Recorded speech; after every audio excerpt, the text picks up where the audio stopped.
Nalalagot. Sige, sir. Kita ko matalbog-talbog eh, kaya pinalitan natin ng wifi. Ayan, mas maganda, sir. Welcome po, magandang gabi sa lahat ng mga tagapakinig natin. At medyo busy-busy din kami kaganina kasi nasa biyahe pa kami. Kala ko nga hindi ako makakahabol. Opo, naku. So, Tatay. ito naman lang ay short motivation and encouragement sa mga lahat ng mga naghahanap ng tunay na company. At Yes. tunay na pwedeng gawin. Kasi marami nagtatanong, kahataw-hataw ba talaga ang Equisel? Yan, di ba? Ano Tama, sir. ba ang nakita natin sa Equisel? Ano naman ang uniqueness ng Equisel kumpara sa iba? Gusto ko pong sabihin sa inyo na bago kami magsimula sa Equisel, ay sinuri namin itong mabuti. Una, inaral din namin kung totoo talaga yung sinasabing ito ay may sariling planta. Pangalawa, inaral din namin kung ano naman yung sinasabi nilang efficacy, gaano ito katotoo, at ito din po ay sinuri namin. Ang maganda lang ho, nang habang kami ay nagre-research about the company, tumao na ako po ay na-invite sa Makati Palace Hotel. May closed door meeting ang mga leader doon. Pagpasok namin, nanggigigil silang lahat. Kasi pagdating ho namin doon, nakaset up na at napakaganda talaga ng venue. Good to see kasi habang kami po ay nakikinig, kala rin po namin ay pangkaraniwang company lang o parang ito ay hearsay lang.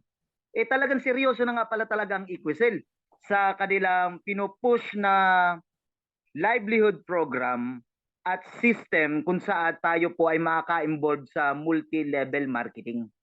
Kaya nang kami po ay sama-samang pumunta ron kasama ng mga ilang kaibigan at yung mga iba ring naghahanap ng malalapagan at mga pwede talagang trabahuing kumpanya. Kasi sawang-sawa na po tayo, alam naman natin na kung anong mga company at nasasayang ang effort natin. Nakita ko ang Equisel ay meron pong kakaiba na uniqueness.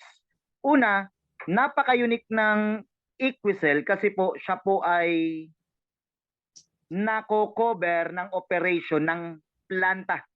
Plantang bilyonaryo na pag-aari ni Dr. Sheila Tiro na nag-iisang cellular biologist.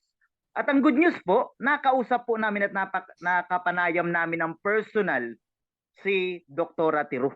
At nang sa gayon ay makapagtanong-tanong na rin para kung talagang masuri namin kung gaano kaganda talaga ang company, ang product, ano ang uniqueness. Narinig ko talaga literally na ito ay hindi lamang pang prevention, hindi lang din protection sa ating selula o katawan, kundi ito ay nilikha at pinormulate for healing. Uulitin ko itong katagang ito. Kung bakit ito ay medyo nakaantig sa aking pananaw. Ang nilikha at pinormulate ho nila na tinatawag na Ultima 17 ay isang aronia berry na special na berry sa buong mundo na may pinakamataas na ORAC value o efficacy or therapeutic healing. Pinakamabisa na magtrabaho sa DNA level kung saan ay aayusin ang bawat damage, ang bawat pagkasira at lahat ng winawasak ng tinatawag na cancer cell. At ang good news, ito, narinig ko mismo at detalyadong sinabi ni Doktora, ganito ang nangyayari. Pag pumasok si aronia sa katawan ng tao, ang ginagawa niya ay ititrace niya ang anumang uri ng sakit mo at uunahin niya yung pinakamatinding kalaban. Ang unang sasagupain niya sa katawan mo ay yung cancer cell. At kung sugatan ang iyong selula at yan ay na-damage yung iyong DNA level sa intracellular, ay gagamutin at papasukin ito ng nutrients na nanggagaling rin kay aronia berry. Ano ang meron kay aronia berry? Si aronia berry, naunawaan ko, special task force ng ating katawan. Ito yung kung saan ay tutulong sa atin. Nakita ko ang hiwaga o tinatawag na phenomenal therapeutic effect ni aronia. Kasi nag-aaral ako ng iba't ibang uri ng prutas, maski man yung tinatawag na resveratrol o yung tinatawag na grapeseed extract ay isa na rin yan sa namamangha ako na nilikha ni Lord. Pero ito ang nakita ko. Si Aronia ay may special na substance na tinatawag na B17.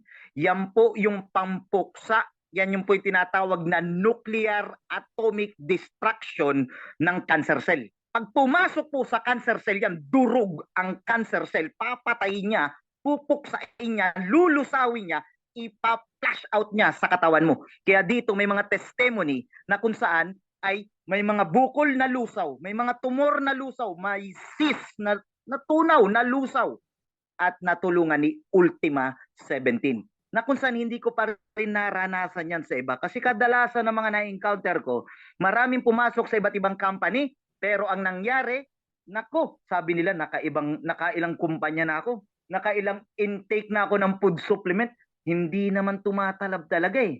At meron itong latest na company namin. Ang testimony nung una ay maganda. Pero bandang uli ang testimony nila, sabi nila hindi na bumababa ang kanyang creatinine. Kaya nagbalik-balik siya doon sa kanyang doktor. Nakatatlong balik na. Kasi yung pinaniniwalaan niya na dati ay nakaka-prevent, parang nakakagaling, ay wala nang talab. Ngayon, usap-usapan, nagbago kaya ang formula? O parang ganun. Kasi kapag nag-intake at wala na nangyayari sa'yo at masama pa rin ang pakiramdam mo, may something doon sa ating ini-intake. Ang good news lang kay Aronia 17, napaka-metikuloso po ang pag-extract niyan. Sinabi ni doktora na mula mismo sa prutas ay hihigupin ng espesyal na gamit mula roon sa planta at maski doktor mismong pinepresentan po namin na mamangha. Na yan ay metikulosong iniingatan na kung saan ay ine-extract, napakalaga po nung salita na yun, ine-extract at nakadeclare po sa bote natin yan. Hindi po basta-basta ang pag-extract. Kasi po iniiwan ang residue. Uulitin ko, iniiwan, inaalis ang residue o yung sapal, inaalis yung latak at hindi po isinasama yun. Kala ng iba, ang ginagawa lang sa aronia natin ay ginigiling lang at pagka-powderize, nilalagay agad po sa capsule. Hindi po ganun. Ang pagkasabi ni doktora, pag yan po ay in-extract, naiiwan at naaalis po yung residue para hindi po amagin. Kasi kung giniling lang mo yan, aamagin yan. Kaya nakakatakot yung nagbabayo-biochemisan ng mga company. Kung ano-anong ginigiling na lang, isinasama pa minsan yung mga tangkay at yung mga hindi siya nakakwalify na maayos. Pag tinignan nyo po yung video, grabe. Talagang kina-classification pa po yan. At meron pa tinatawag na quality control. Uulitin ko ito. Ito po ay may quality control. At napakahaba po niya nila. At tinitignan nilang mabuti. Dadaan po iyan sa isang napakamatinding makina. At ang makinarya po doon ay ang isa ay nasa 50 million. Kasi po nasa billion worth ang planta. At iba't iba po ang ginagawang aktibidades doon sa loob. Nagmamanufactured sila doon ng mga food supplement. At good news, tayo po ay nasa fountain of manufacturing. Hindi po tayo nakikipag-manufacture lang, hindi po tayo nagpapagawa lang sa planta, kundi ang may-ari mismo ng planta ay siyang may-ari ng Equicel. Kaya good news. Ito po ang good news. Ang aronia berry ay ang nag-iisa na napakabisa na may content, may kasangkapan, at ang substance niya ay ang siyang nag-cure at pumapatay ng cancer cell. Dalawang activities niya po. Ang isa po, pag siya po ay kumilos, ay pagagalingin niya yung mga kakampi, yung DNA, yung selula ng tao. Pag na-identify ni Aronia na yan ay kalaban, papatayin niya ang cancer cell. Ano si Aronia ngayon? Si Aronia po ay tinatawag na intelligent molecule. Uulitin ko ito sa pagkakataon na ito.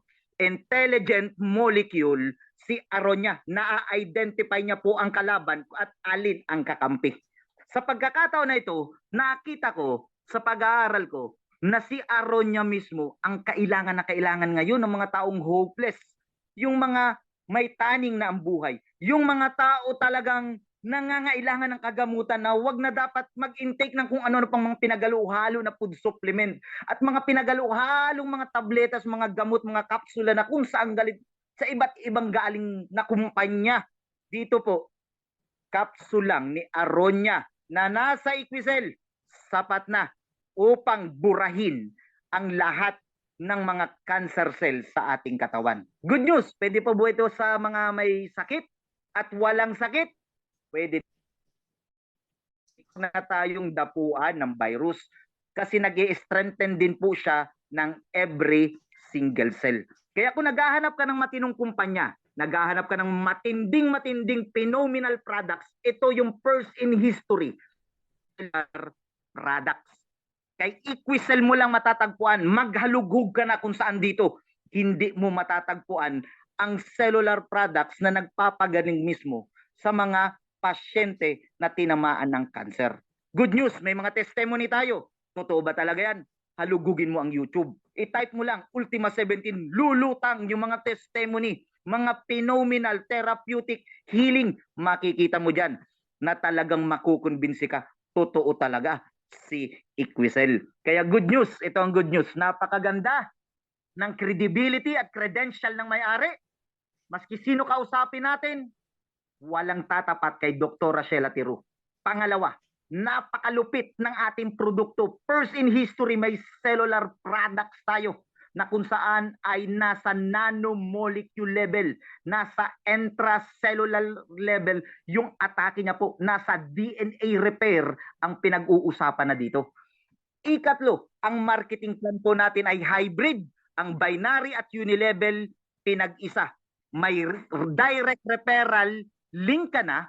Pag ikaw ay nag-invite, hindi na pahirapan, magre-registered lang sila ron. Makikita mo may sarili kang Shopee at Lazada doon, may e-commerce store ka, pipili na lang si in-invite mo at yung in-invite mo na yon, bahala siya kung pipili siya ng starter, package or loose product, naroon po lahat yun. Ano? Makikita nyo, may sariling store. Bukas makalawa, ngayong December, may lalabas po tayong first cellular coffee.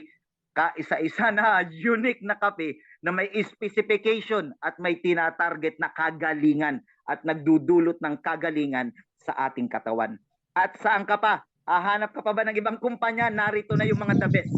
Every the best nakita ko sa Equicel. Meron pang diabetic, meron pang cancer, doon sa mga hypertension, doon sa mga mahilig sa beauty and shape. Kung ayaw mo nang pumunta ng mga gym na yan at napapagod ka na, hanapin mo ang Beauty Glow. At itong package na ito na may nakalagay na beauty and shape, meron pong prescription doon.